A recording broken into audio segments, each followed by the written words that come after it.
It is official that the Falcons are now where they want to be, which is not competing against each other. They are in Miami for joint practices with the Dolphins today and tomorrow, of course, ahead of Friday's game, the first preseason game of this year. And it's exciting because now, Jarvis, we went from OTAs where literally it's just the underwear Olympics to the first part of training camp where you get to see a little more action and then the pads come on and then you really start to kind of see that separation, if you will. But we know that the defense also always kind of projects or produces, if you will, a little bit faster, right? You see more results like, whoa, they're so much farther ahead of the offense. Go get ball, go tackle, play this coverage. Right, exactly. That simple from the former D lineman. That's simple, right, Jarvis? Well, when you talk about X's and O's with the offense, it's a little bit more complex, if you will, and getting that timing right, for example, especially in the receiving game. So Kyle Pitts recently talked about that very thing and how his relationship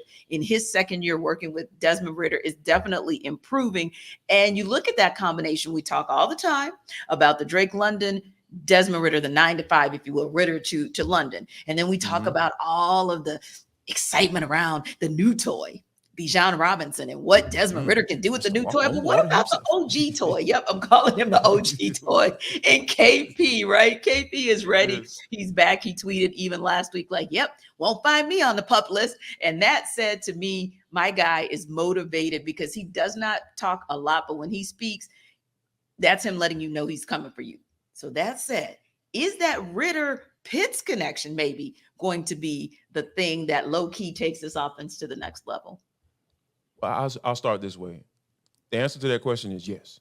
But I think it's going to be a little delayed because even though I feel, Kyle Pitts looks like he's 100%, I really feel like I haven't seen the Kyle Pitts from, his rookie season. Yeah. Because we know that last year he was dealing with some injuries and everything like that. And of course, he was dealing with a bad quarterback that couldn't get in the ball. Right. That guy, we're not going to say his name anymore on this show. He's done Just here. one. So it's one. He was dealing with one. So that 1-8 conversation, it just didn't work. It just didn't work. So I think that once he's fully healthy and back on the field and comfortable, within that injury, because we know it takes time for guys to get not only be 100% ready to go on the field, but once you get on the field, you get comfortable and running routes and making certain cuts and taking a certain hit that's kind of similar to how you got hurt. Because we were questioning, that safety, who had hit Kyle Pitts because you're like, man, that's kind of low, dude. Like, yeah. But hey, that's the only way he can go. So yes. I think that when you get onto the field and you start taking those hits like that, then you're like, okay, all right, I'm good now. Then you start getting better. And then once that happens, I feel like if that can happen in preseason, but I got a sneaky feeling in my gut, T, that we ain't going to see Kyle Pitts in the preseason. If we do, it's going to be very, very limited. So I think that in order for this offense to go to this next level, like you mentioned, I think that connection has to be real, right? Because everybody has to be an option. If you talking about a question, if you have a question at quarterback, everybody has to respect the fact that, hey, we know that we've put on tape that you can go to Drake London. Yeah. You got to be able to put on tape that you can go to Kyle Pitts. You got to be able to put on tape that you can go to Mac Hollins. You got to be able to put on tape that you can go to Bijan Robinson. Miller and Scotty right. Miller. So all of those weapons that you have and everybody's ranting and raving about, we got to be able to see those connections and see that you have the rapport with those guys. And I think it starts with Kyle Pitts for sure.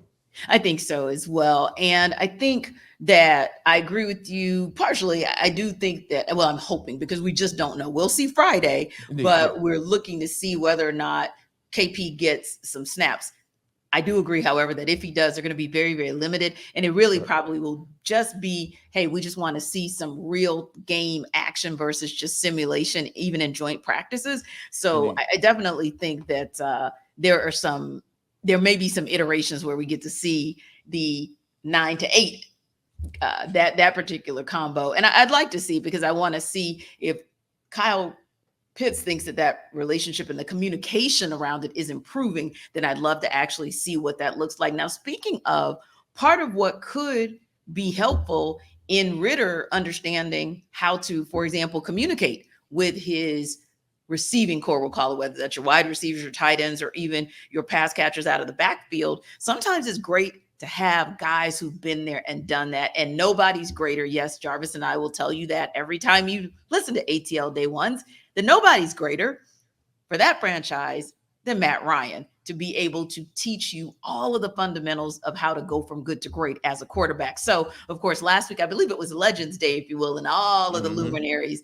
came out last week, including Matt Ryan, who had the ice cubes with him, which was such a cool thing to see. But I think the other piece there is the fact that he was there making himself available to Desmond Ridder and just saying, hey, if there's anything you need, any way I can help you, let me know. The other thing I like about the Falcons move is this.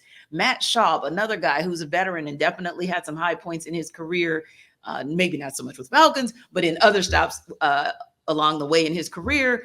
Last week, the Falcons made him a part of their coaching staff as a football analyst. And that might be really important in terms of learning how to prepare game plans, helping Ridder to understand how to break down opponents and break down film. But for you, how important is it to Ridder's development that he has players like Matt Ryan and Matt Schaub around him to help him to get to that next level, but also help him to understand how to get there within the Falcons culture?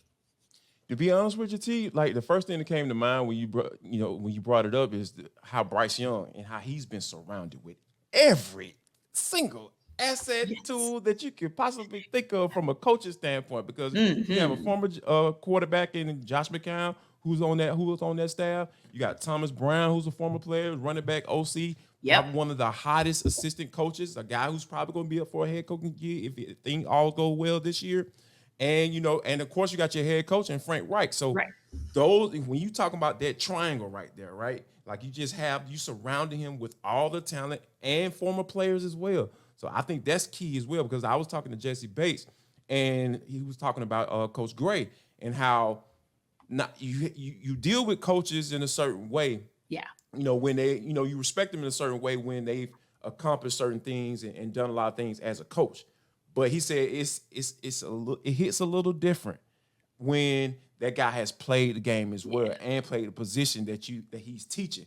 He said it's just different. And I think that when you have a guy like a Matt Schaub who's coming in, who's going to be willing to give you all of his time, because football analyst is a broad term, right? Okay, what does that entail? So that means to me, like, he can make that whatever he wants to, as far as spending time with Desmond Ridder and really investing in him and try to see how he can kind of elevate him to that next level, as he gets ready to become a full-time starter in the NFL. So I think this is good. I think this can be nothing but beneficial to a guy like Desmond Ridder, and also having the vet, Mr. Matt Ryan himself, coming in and offering his time as well. I think he can do nothing but benefit. So you're surrounding that young quarterback with all of the assets and all the resources that you can possibly surround him with, because at the end of the day, it has to work. And I think that you give him all the tools, and if it doesn't work, hey, you kind of go back to the drawing board, and try to see what's next. Right. And Matt Ryan is one who is unique as well, because he's seen a lot of the things that Desmond Ridder has seen, just in terms of, oh, wow, I have Drake London and whoever the heck lines up on the other side. I'm just going to say it that way, because Drake London is the rest of y'all. Hollins, right. But what if Mac Hollins shows like the Falcons think he can? Then it might actually look like, and again, I want to be very loose with this because this is a loose comparison, but Matt Ryan can talk about what are the challenges that you might face, because he had Julio Jones and he had Roddy White, and they had to figure out how to work through. And of course, you got two superstars, arguably, with that tandem. But my point being, learning how to see, okay, this is what Roddy's strong suit is, right? And so these are the situations where I'm like, bet I'm going to my guy. Oh, this is where this is his best place. So that's where I'm going to go with who. I think those are some critical points as well. Or if you have pass catchers, and I would defer to you as someone who's a longtime Falcons fan as to, who might have been the best pass catcher back in that day. I don't know, would it be Warrick Dunn or, which one of those pass catchers, but somebody that Matt Ryan can say, hey, I had a pass catcher as well, and I learned how to incorporate him into making us positionless football before it was ever a term or a thing. So I really like that fact. And finally, I think that the elephant in the room is it takes all of the stress and kind of the tension away from, okay, Matt Ryan is kind of out there as a free agent. Yes, he is technically signed with CBS Sports, but this says to me, the Falcons organization is honoring and recognizing the best to ever suit up in that uniform and saying, hey, yeah, we know it didn't end that well, but we're bringing you back with open arms, maybe in a consultant space. But I think that's also a very positive thing because it's almost like an unofficial passing of the mantle from Matt to Desmond. Yeah, and when you think about it, Arthur Blank, this is all part of his plan. Like, Yes. I'm sure he's heading this because, not to say that Arthur Smith is against it, because Right. he has reverence for, working Definitely. with Matt in 2021 specifically because, like it was bad. They made,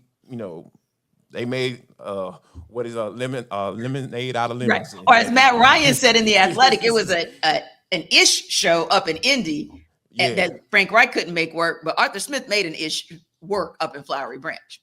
Absolutely. So yeah, I think that this is good for Matt. This can be nothing but beneficial to Desmond Ridder because like he is QB1, and as many people you can surround around him to help him be successful, do it. Make it happen because I really feel like if Desmond Ridder is serviceable to you, like this offense has the opportunity to do some really good things in 2023. Indeed. Well, we are going to be looking, but hey, everydayers, what do you guys think about the fact that Matt Ryan is back and offering to be a support system for Desmond Ridder, that Matt Schaub is back in the fold as well as a football analyst? How important can that be? What do you guys think about the importance of KP and Desmond Ridder getting together and connecting to make that offense successful? Drop a comment in the chat. You guys know what to do when you check us out on YouTube. And of course, don't forget to download ATL Day Ones wherever you download your podcasts.